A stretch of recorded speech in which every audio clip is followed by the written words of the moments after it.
Well, good evening, everyone, and really thank you very much for turning up. We don't want to look at this as a formal presentation of awards. It's more a celebration of some great individual performances. And although this is a team game, it's mostly about individual performances, and it's V.V.S. Lakshman's wonderful 100 or Dale Steyn's 5 over 40 or maybe even lesser sometimes is something that we remember apart from the team wins. So these awards are basically about recognizing individual performances. So basically what we're going to do today is have two sets of awards. We have two unique sets of awards. One is, of course, the famous Statsguru machine, something that I think all media people are reliant on. Some of my articles couldn't have been complete without the Statsguru help. And then we have the jury awards, where we have some experts coming in, the more discerning observers of the game. We'd like to believe that we are all in that panel discerning observers of the game. So these are people who get a short list of some individual performances, and from those performances, then we select the best. So first, if I can introduce the Statsguru Award and tell you what it really is all about. Statsguru basically goes beyond runs scored, wickets taken, or batting average, and are the result of detailed data analysis of performance. ESPNcricinfo's ball-by-ball data analysis of every international game has answers to these queries, and the wonderful work done by S. Rajesh and R. Madhu is actually, and the result of all this is these two gentlemen. Time now to announce the first Statsguru Award, and this award goes to the Batsman of the Year, and that batsman is South Africa's A.B. de Villiers, who had a phenomenal season, both test matches and one-day international performances. The award for the Bowler of the Year goes to England's Graeme Swann. I think everyone agrees that he's one of the leading spinners in the world. And it is, again, test and one-day international bowling performances pulled together. So real, truly versatile performances here. Moving on, we have the best test batsman of the year, and that goes to South Africa's Jacques Kallis. And that, again, shouldn't surprise anyone. He had a phenomenal season. We also had the award for the most consistent test batsman of the year, and that went to none other than V.V.S. Lakshman. In the 18 innings that Lakshman played in 2010, he topped 59 times with 2 centuries and 7 half centuries. He also had only 4 single-digit scores, V.V.S., and went past 13 times. Award for the best test bowler of the year goes to South Africa's Dale Steyn. He had the best average among bowlers with at least 25 test wickets. That was the qualification, and he was by far the best test bowler as far as Statsguru was concerned. The award for the one-day international batsman of the year goes to South Africa's A.B. de Villiers once again. And this was, again, the batsman with the highest one-day international index, which is the product of his batting average and the runs scored per ball. De Villiers hit 500s, averaging 80.33 at a strike rate of 102.11 for a one-day international index of 82.02. The award for the one-day international bowler of the year goes to Australia's Ryan Harris, averaged 2.53 wickets per one-day international, 38 in 15 at an outstanding average of 14.92, economy rate of 4.57.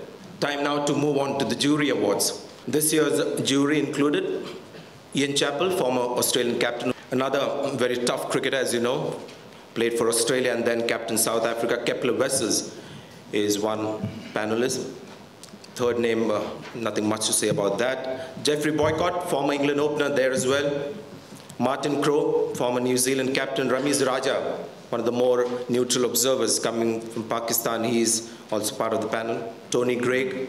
Sambit Bal, the editor of ESPNcricinfo. And then we have Usman Saimuddin, Sharda Ugra, Andrew Miller, and Peter English, our senior editors at ESPNcricinfo. We're going to start this award with the category of T20 cricket. And these 3 nominees were Tim Southee, with his 5 wickets against Pakistan in Auckland, Shaun Tait, 3 for 20 against Pakistan in Melbourne, and Ian Butler's 3 for 19 against Pakistan in the World T20. The jury thought the overwhelming favorite in that category was Tim Southee of New Zealand, It was against Pakistan when they were coasting along really nicely before Southee came in and transformed the game. Moving on to T20 batting.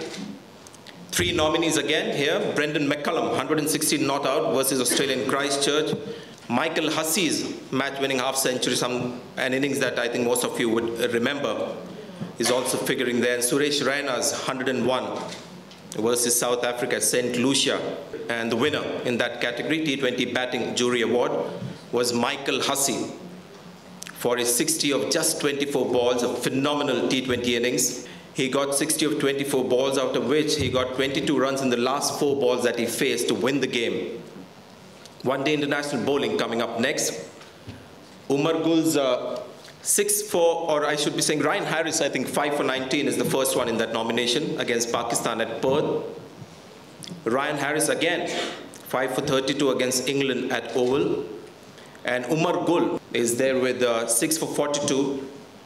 The winner in that category, it was Umar Gul's 6 for 42 against England. One-day international batting, 3 nominations. Sachin Tendulkar with 200 not out versus South Africa. Shahid Afridi 109 versus Sri Lanka. And Abdul Razak's phenomenal 109 at Abu Dhabi versus South Africa. These were the 3 nominations. And no guesses for which one was the winner there. Tendulkar's 200 was picked as the one-day international batting in the jury awards. Test bowling, and again, 3 nominations here.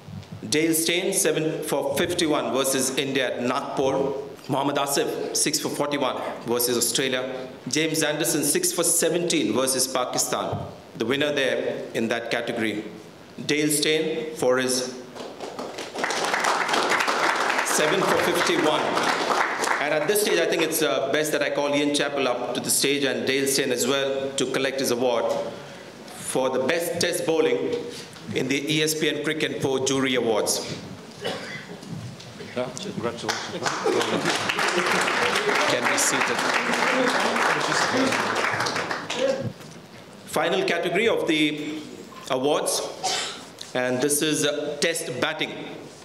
And once again, 3 nominations here. The first one was Lakshman, 73 not out versus Australia at Mohali. Alastair Cook is on the second position there. Alastair Cook 235 against Australia. And Lakshman's 96 versus South Africa at Durban. And the winner was VVS Lakshman's 96 at Durban. I wrote somewhere that VVS finds his comfort zone when others are in discomfort. So those were all the awards that we had to give out or announce today.